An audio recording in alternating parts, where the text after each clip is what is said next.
सबसे पहले समझते हैं सेगमेंट किसको बोलते हैं। If a transport protocol is TCP, अगर आप टीसीपी प्रोटोकॉल के सहायता से सर स्क्रीन से नहीं किया। ओके, तो the unit of data sent from TCP network layer is called segment. समझ रहे हो कमल, स्पेसिफिकली जब आप टीसीपी प्रोटोकॉल का इस्तेमाल करते हुए ट्रांसपोर्ट लेयर में काम कर रहे हो, तब उस लेयर में जो डाटा है, डाटा ही है अभी भी, उस लेयर में जो डाटा उसको क्या बोलेंगे अपन, सेगमेंट बोलेंगे। समझ गया? Yes sir. डेटाग्राम कब कहलाएगा ये? This is used in 2 layers, 2 प्रकार की लेयर्स में डेटाग्राम होता है। पहला नेटवर्क लेयर में, network protocol is IP, the unit of data is called datagram. और दूसरा ट्रांसपोर्ट लेयर में, if the protocol is UDP we use datagram there is as well, hence we differentiate these at UDP datagram और IP datagram. तो 2 प्रकार के datagram होते हैं, एक होता है आईपी और दूसरा डेटा। तो यहाँ पे भी क्या है, डेटा ही है। अगर नेटवर्क लेयर में है तो इसको बोलेंगे डेटाग्राम, और ट्रांसपोर्ट लेयर में यहाँ पे भी अगर इस्तेमाल करें तो उसको डेटाग्राम। तो एक आईपी डेटाग्राम और दूसरा यूडीपी डेटाग्राम। तीसरा आता है फ्रेम, फिजिकल लेयर रिप्रेजेंटेशन। जब उसी डेटा का फिजिकल लेयर में रिप्रेजेंटेशन कर रहे होते हो तो उसको क्या बोलते हैं, फ्रेम कहते हैं। Packet, it is a more generic term. Generic का मतलब होता है एकदम जेनरिक, अपन दवाइयों में भी इस्तेमाल करते हैं ना, क्या बोलते हैं उसको, जैविक। जेनरिक को क्या बोलते हैं अपन, लेयर और नेटवर्क लेयर। तो ये या तो ट्रांसपोर्ट लेयर में इस्तेमाल होगी या तो नेटवर्क लेयर में इस्तेमाल होगी। ये टीसीपी पैकेट होता है, यूडीपी पैकेट होता है, आईपी पैकेट होता है। तो किसी भी लेयर में जैसे जैसे मान लो काम कर रहे हैं, ट्रांसपोर्ट लेयर में है तो टीसीपी पैकेट हो गया, यूडीपी लेयर हो गया, मतलब आपका यूडीपी लेयर कहाँ पे, ये भी ट्रांसपोर्ट में आ गया। और अगर नेटवर्क लेयर में है तो इसको क्या बोलेंगे, आईपी पैकेट बोलेंगे। I have not seen it to represent in the physical layer data units. ये फिजिकल लेयर डाटा यूनिट्स में इस्तेमाल नहीं होता। अंत में आता है फ्रेगमेंट। फ्रेगमेंट का मतलब होता है टुकड़ा, आप सभी जानते हैं। सेगमेंट फ्रेगमेंट एक ही जैसे लगते हैं लेकिन सब अलग अलग हैं। My guess here is that when a unit of data is chopped up by a protocol, जब आपका डेटा जो है वो टुकड़ों टुकड़ों में बांट दिया जाता है किसी प्रोटोकॉल के द्वारा, ताकि वो MTU साइज़ के द्वारा फिट किया जा सके, तो the resultant unit of data is called fragments. Okay, यहाँ पे भाई साहब बोल रहे हैं कि गैस कर रहे हैं, भास्कर नाम के जो भी हैं। तो आई थिंक आपको समझ में आ गया होगा कि ये सब टर्मिनोलॉजी क्या है जो हम लोग पढ़ाई कर रहे हैं। ठीक है, ICMP प्रोटोकॉल पढ़ लिए थे कल?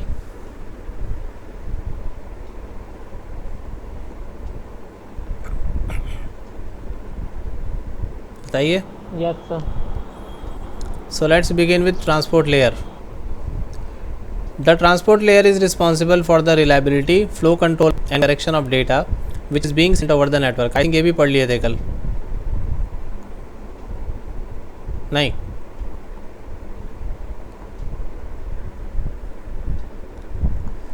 सर हो गया सर, आप इसके 2 बताए थे ना, एक कनेक्शन ओरिएंटेड है, एक कनेक्शन लेस वाला। ट्रांसपोर्ट लेयर में 2 तरीके से ट्रांसपोर्टेशन होता है, बताया था ना। ठीक है, इसको एक बार और बता देते हैं। तो पहला है यूज़र डेटाग्राम प्रोटोकॉल, यूडीपी। ये कनेक्शन लेस प्रोटोकॉल है, इस पर लिखा भी हुआ है, it provides connectionless service and end to end delivery of transmission. एक जगह से दूसरी जगह डेटा पहुंचाता है, लेकिन एक कनेक्शन लेस प्रोटोकॉल होता है।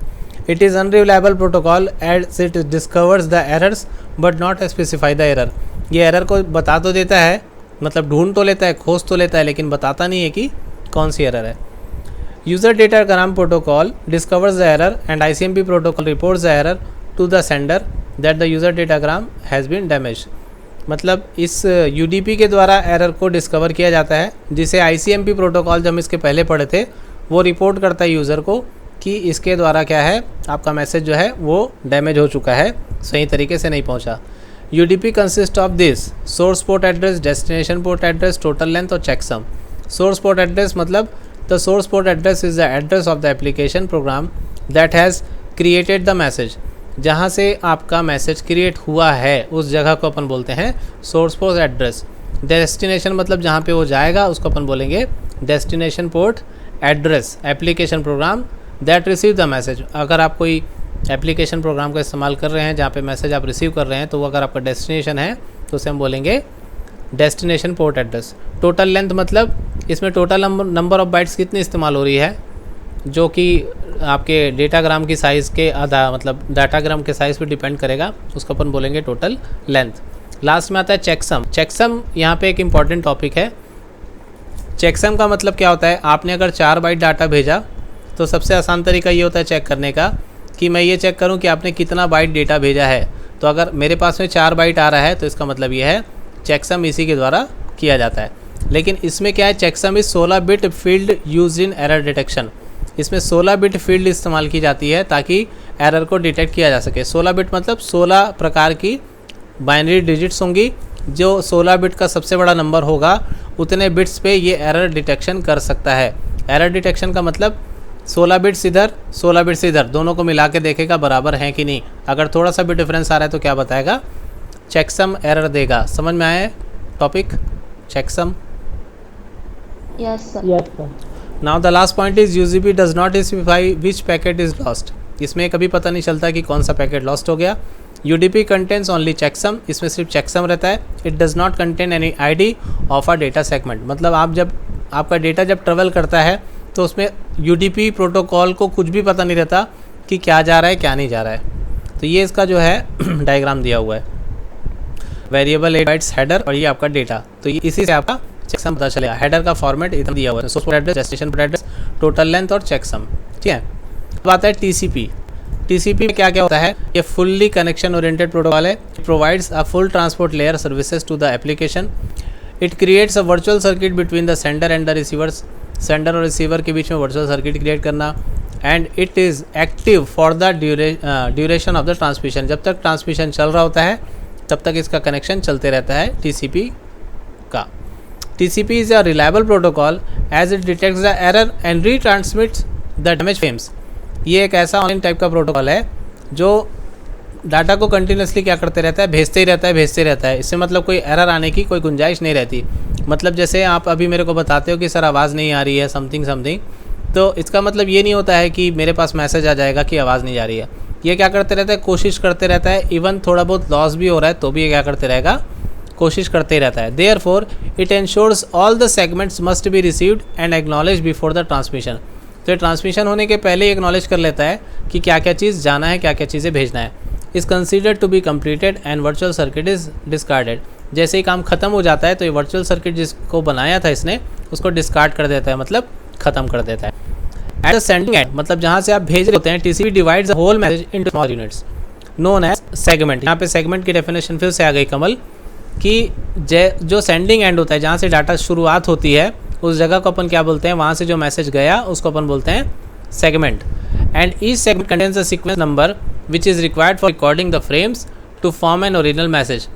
तो यहाँ से मैसेज का जो सेगमेंट जा रहा है धीरे धीरे ये सीक्वेंस वाइज क्या होते जाता है, ये बनाते जाता है फ्रेम्स, ताकि आपका जो ओरिजिनल मैसेज है वो फॉर्म हो सके।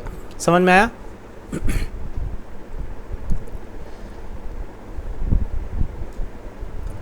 और रिसीविंग एंड में क्या होता है, TCP collects all the segments and reorders them based on sequence numbers. Receiving end पे क्या होता है, टीसीपी सारे सेगमेंट्स को कलेक्ट करता है और जैसा जैसा ऑर्डर में उसको आना था वैसे ऑर्डर में रीअरेंज करके उसको एक मैसेज में कन्वर्ट कर देता है। आगे बढ़ते हैं एप्लीकेशन लेयर में। एप्लीकेशन लेयर बहुत आसान है, छोटा सा है और समझने में भी आपको बहुत आसानी होगी। एप्लीकेशन लेयर का मतलब यही होता है हमेशा कि जिस लेयर पे आप अभी देख रहे हैं, जैसे मैं गूगल क्रोम में देख रहा हूँ, आप गूगल मीट पे देख रहे हैं, this is your application layer. अब यहाँ से इसको समझना शुरू कीजिए। N application layer is the top most layer in the TCP IP model. ये सबसे टॉप मोस्ट लेयर है। It is responsible for handling high level protocols issues of representation. जितने भी रिप्रेजेंटेशन मतलब प्रदर्शन के जितने भी इश्यूज़ हैं और हाई लेवल के जितने भी प्रोटोकॉल्स हैं। हाई लेवल का मतलब जो सबसे टॉप के जो एप्लीकेशन लेयर के प्रोटोकॉल्स हैं उन सभी प्रोटोकॉल की जिम्मेदारी एप्लीकेशन लेयर की होती है। This layer allows the user to interact with the application. यही लेयर है जो अलाउ करती है यूज़र को एप्लीकेशन के साथ इंटरेक्शन करवाने के लिए। When one application layer protocol wants to communicate with another application layer, it forward its data to the transport layer. जब मैं आपके साथ में मीटिंग अरेंज करने की कोशिश करता हूं तो आपके पास में एक मैसेज चले जाता है। उसी प्रकार यहाँ पे एक एप्लीकेशन जब दूसरी एप्लीकेशन लेयर को मैसेज भेजना होता है तो ट्रांसपोर्ट लेयर को ही अपना डाटा भेज देता है। ट्रांसपोर्ट लेयर फिर क्या करता है, रूटिंग करके बता देता है कि कहाँ कहाँ भेजना है। इसलिए मीटिंग का जो इन्विटेशन है सिर्फ आप ही लोग के पास में जाता है, वरना दुनिया में गूगल के यूज़र बिलियंस में है। समझ में आई बात? Yes, sir. Yes sir. There is an ambiguity, वही असामंजस्यता, in the application layer. Every application can not be placed inside the application layer except those who interact with the communication system. इसमें एक ambiguity ये रहती है कि इसके साथ में हर कोई कम्युनिकेट नहीं कर सकता सिवाय उनके जो चाहते हैं इंटरेक्ट करना। For example, text editor can not be considered in an application layer. मतलब जैसे मैं यहाँ पे टेक्स्ट एडिटर खोलूँ नोटपैड, तो ये नोटपैड को मैं देख रहा हूँ और मैं स्क्रीन शेयर कर रहा हूँ करके आप देख पा रहे हैं, बट ये टेक्स्ट एडिटर जो है ये आपके क्रोम में तो नहीं चल पाएगा। तो यही कहना चाह रहा है कि जिन चीज़ों को आप इंटरेक्ट करना चाहते हो वही चीज़ कर पाएंगे। For example, text editor can not be considered in application layer while web browser using HTTP protocol to interact with network where HTTP protocol is an application layer protocol. मतलब ये जो मैं वेब ब्राउज़र इस्तेमाल कर रहा हूँ यहाँ पे HTTP प्रोटोकॉल के थ्रू मैं किसी भी वेबसाइट को खोलता हूँ, जैसे prsu.ac.in। तो जैसे मैं एंटर दबाऊँगा तो यहाँ पे भले आपको दिखाई नहीं दे रहा है, आप जैसे इन्फॉर्मेशन में जाएंगे तो आपको वेबसाइट का एड्रेस दिख जाएगा कि दिस इज https:/prsu.ac.in। ठीक है। Yes sir. तो ये जो इसके मेन प्रोटोकॉल्स हैं उसके ये वही प्रोटोकॉल्स है जो आपने फर्स्ट ईयर में भी पढ़ा है, एक बार बताते जाता हूँ। सबसे पहला है HTTP मतलब हाइपर टेक्स्ट ट्रांसफ़र प्रोटोकॉल। खुशबू, आपको समझ में आ रहा है सब कुछ अच्छे से? Yes, sir. Hyper text transfer protocol मतलब जो आप वेबसाइट बनाते हैं हाइपर टेक्स्ट के द्वारा, stand for hypertext transfer protocol. This protocol allows us to access the data over the world wide web. तो ये जो हमारा वेब ब्राउज़र है ये आपको www कर देता है ना। मतलब हम कोई भी वेबसाइट को खोल सकते हैं, यहाँ से दुनिया भर के जितने भी डेटा है हमारे सामने प्रकट हो जाएंगे। किसकी बदौलत? सिर्फ और सिर्फ ये www की बदौलत। और जितनी भी वेबसाइट होती हैं जो इन्फॉर्मेशन प्रोवाइड कराती हैं वो चाहे कोई सी भी हो, ये इसीलिए हमको मिल जाती हैं क्योंकि हमारे पास में ये प्रोटोकॉल है HTTP। दूसरा है SNMP simple network management protocol is a framework used for managing the devices on the internet by using the TCP/IP model suit. TCP/IP protocol suit के अंतर्गत जितने भी आपके प्रोटोकॉल्स हैं उन सब का काम ये होता है कि जितने भी डिवाइसेस हैं उनको मैनेज करे, और जो मैनेजमेंट करता है वो प्रोटोकॉल कौन है? SNMP simple network management protocol. Networking के जितने भी हार्डवेयर हैं उनको संभालने वाला, उनके डिवाइसेस को संभालने वाला प्रोटोकॉल है SNMP। मेल को संभालने वाला प्रोटोकॉल है simple mail transfer protocol. The TCP/IP protocol that supports the email is known as simple mail transfer protocol. This protocol is used to send the data to another email address. आप एक email से दूसरी जगह तभी भेज पाते हो क्योंकि आपके पास में SMTP है। DNS का मतलब होता है डोमेन नेम सिस्टम। हम जिस वेबसाइट का नाम देखते हैं, जैसे अभी हमने देखा, तो उसका एक्चुअल में IP एड्रेस होता है, वही फिजिकल एड्रेस होता है जिसको लॉजिकल एड्रेस में कन्वर्ट किया जाता है। लेकिन डोमेन नेम सिस्टम क्या होता है? उसको कोई नाम दे देना। An IP address is use to identify the connection of the host to the internet uniquely, but people prefer to use the names instead of address. मतलब पीपल का मतलब यहाँ पे हम सब हैं, इवन ये जो नोट्स लिखा है वो भी है। जितने लोग भी हैं वो कोई ऐसा करके ना एड्रेस टाइप करते नहीं बैठे रहेगा 192.168.0.1। ऐसा एड्रेस अगर मैं आपको टाइप करने बोल दूंगा ना तो आप पगला जाओगे, सर ये क्या है बोलोगे, ये कौन से वेबसाइट का एड्रेस है, मेरे को समझ में नहीं आ रहा है। आ रही बात समझ में? तो इसलिए दुनिया वाले इसका इस्तेमाल करते हैं, एड्रेस की जगह नेम का इस्तेमाल करते हैं, जिसको हम बोलते हैं domain name system. Therefore the system that maps the name to the address is known as domain name system. मतलब एग्जैक्टली उस IP एड्रेस का जो इक्विवेलेंट एक नाम होता है उसको हम बोलते हैं डोमेन नेम सिस्टम। समझ में आया? DNS yes sir. कल इसका मैंने इतना सा आप लोगों को इंट्रोडक्शन दिया था कि DNS जो है आगे आएगा, मैं समझा दूंगा आप लोगों को, तो मैंने समझा दिया। फिर आता है आपका टेलनेट और FTP। ये दोनों के दोनों किस तरीके के प्रोटोकॉल हैं? ये एक तरीके के एप्लीकेशंस हैं। It is the abbreviation for terminal network. मतलब टर्मिनल किसको बोलते हैं? एक टर्मिनल अभी मैं हूँ, एक टर्मिनल अभी आप हो। It establishes a connection between the local computer and the remote computer. मतलब जैसे मेरे पास में कोई सॉफ्टवेयर है एनीडेस्क नाम का, ये एनीडेस्क मैंने चालू किया, यहाँ से बैठे बैठे अगर मान लीजिए यहाँ पे 3 कंप्यूटर मेरे को दिखाए हैं ऑनलाइन, मैं जैसे ही किसी में क्लिक करूँगा तो वहाँ पे मैसेज चल जाएगा। अभी फ़िलहाल ये ऑफलाइन दिखा रहा है, जैसे ही वो मैं उसको यहाँ से चाहूँ तो पावर ऑन भी कर सकता हूँ। लेकिन ये सब तब होता है जब सामने वाले क्या कर रखे, इस तरीके का लैन में एक डिवाइस लगा के रखे जिसके द्वारा कंप्यूटर को मैं चालू कर सकूँ। तो ये जो कंसेप्ट है ये टेलनेट से आया। यहाँ पे जो प्रोटोकॉल काम कर रहा है दैट इज़ टेलनेट। इसके द्वारा किसी के मोबाइल को चलाया जा सकता है, किसी के कंप्यूटर को चलाया जा सकता है। So now what is Telnet? It establishes मतलब ये एक कनेक्शन स्थापित करता है between local computer and the remote computer in such a way that the local terminal appears to be a terminal at the remote system. मतलब मेरे को ऐसा लगेगा जैसे मैं सामने वाले का कंप्यूटर को रन कर रहा हूँ और सामने वाले को ये लगेगा कि मेरा कंप्यूटर को कोई और चला रहा है। आई बात समझ में? Yes sir. And the last thing is FTP. FTP stands for File Transfer Protocol. FTP is a standard internet protocol used for transmitting the files from one computer to another. अगर आपको मेरे से फाइल शेयरिंग करनी है तो हम किसका इस्तेमाल करेंगे? FTP का। मैं फिर से आपको AnyDesk खोल के इसलिए दिखा रहा हूँ क्योंकि एक ऐसा एप्लीकेशन है जो टेलनेट को भी सपोर्ट करता है और एक बार अगर मैं किसी के साथ कनेक्ट हो जाऊँ तो यहीं से मैं फ़ाइल को कॉपी पेस्ट भी कर सकता हूँ। तो जितनी हम दोनों की कॉमन इंटरनेट स्पीड है उसके आधार पे हम लोग डायरेक्टली फ़ाइल शेयरिंग कर सकेंगे। लाइक व्हाट्सएप में हम लोग क्या करते हैं, फ़ाइल सेंड करते हैं तो वो FTP नहीं है। FTP का यूज़ वो करता होगा बट वो FTP एग्जैक्टली नहीं है क्योंकि वहाँ पे कुछ रिस्ट्रिक्शंस हैं। अगर मान लीजिए आपको 1 GB 10 GB की फ़ाइल ट्रांसफ़र करनी है ओवर द इंटरनेट तो यहाँ पे आपका HTTP काम नहीं आएगा क्योंकि वो इतना सिक्योर नहीं है। आपको रविशंकर विश्वविद्यालय की वेबसाइट में 1 GB का कोई फ़ाइल नहीं देने वाला डायरेक्टली। तो आप किसका इस्तेमाल करोगे? FTP का, जिसके द्वारा आप किसी सॉफ्टवेयर को, किसी बड़ी फाइल को, वीडियो फाइल को डाउनलोड कर सकते हो। आया समझ में? Yes sir. जैसे कि एक वेबसाइट है ftp.hp.com पब, तो ये इसका पब नाम का फ़ोल्डर है, ये इसका FTP नाम का साइट है। आप यहाँ पे जाके आप देखोगे तो आपको ऐसा लगेगा जैसे आप किसी कंप्यूटर के फ़ोल्डर को देख रहे हो। ठीक है, तो ये ftp.extension.hp.com है।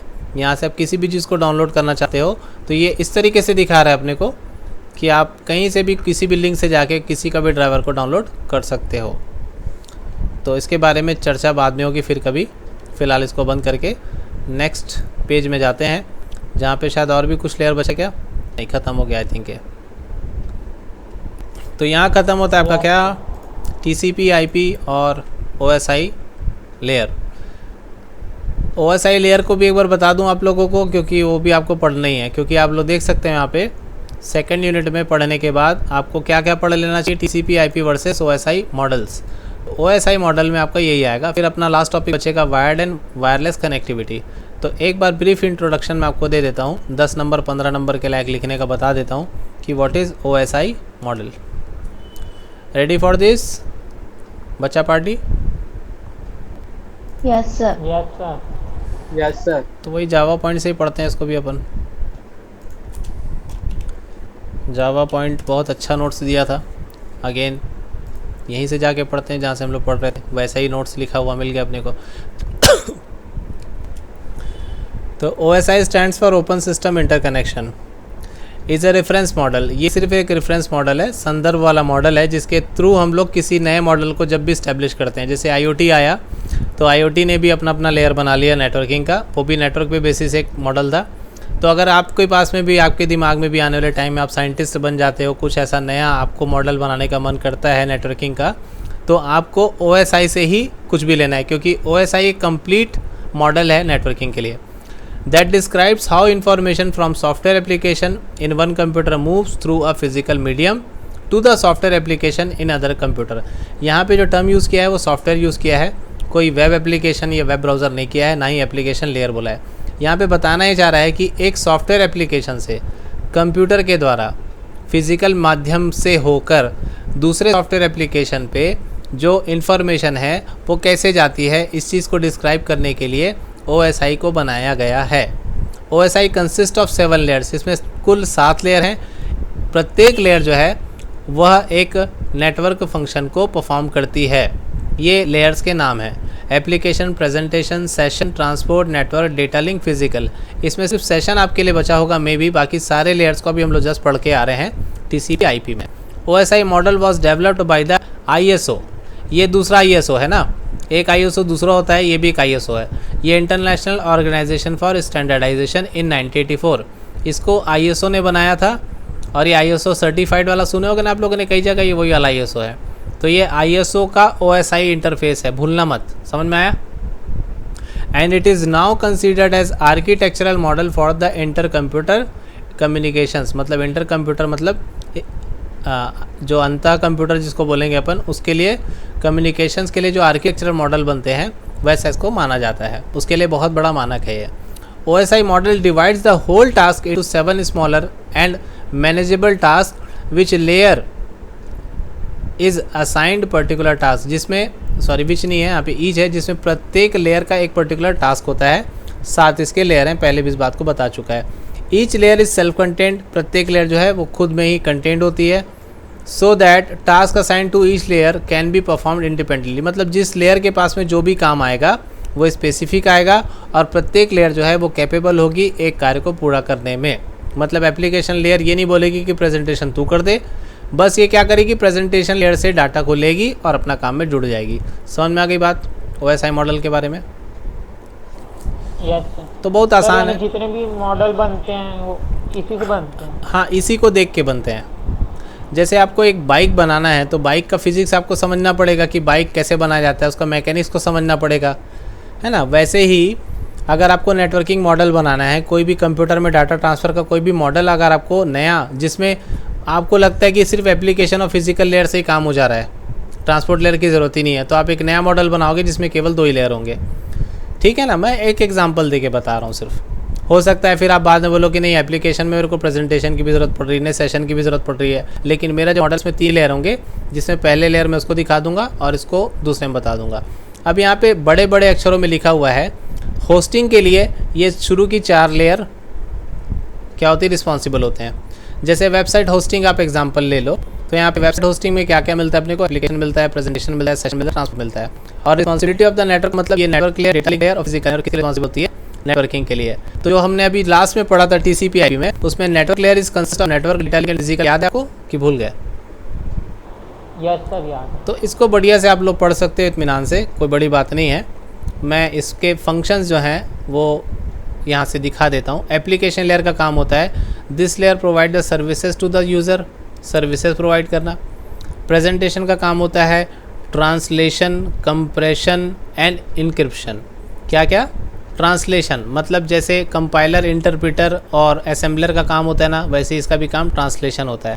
कंप्रेशन का मतलब होता है जैसे अपन जिप करते हैं किसी चीज़ को, कंप्रेस कर देते हैं, तो ये भी क्या करता है, डाटा को कंप्रेस करने का काम। इनक्रिप्शन और डिक्रिप्शन का मतलब पता है आप लोगों को?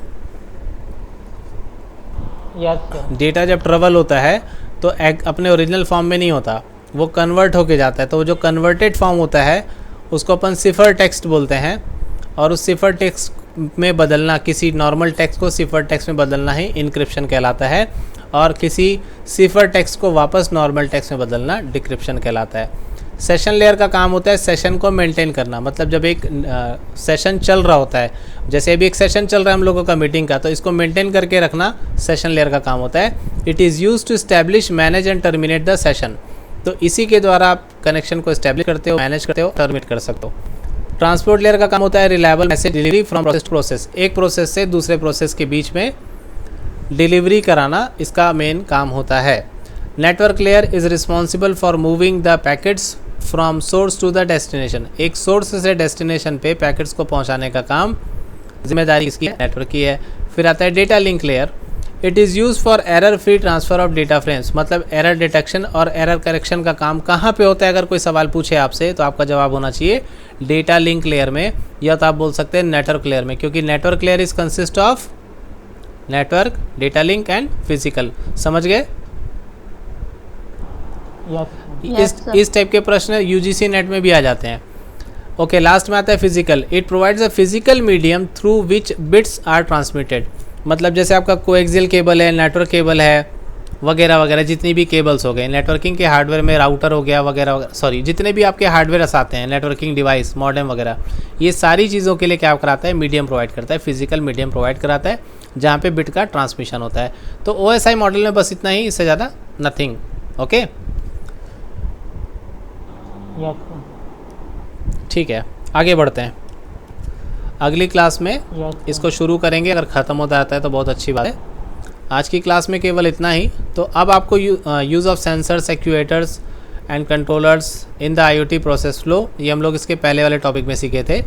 Then TCP/IP versus OSI models इसके बाद में सीखे। अब आखिरी टॉपिक बचा इस यूनिट का, वायर्ड एंड वायरलेस कनेक्टिविटी, तो ये भी बहुत जल्द ख़त्म हो जाएगा इसी हफ्ते।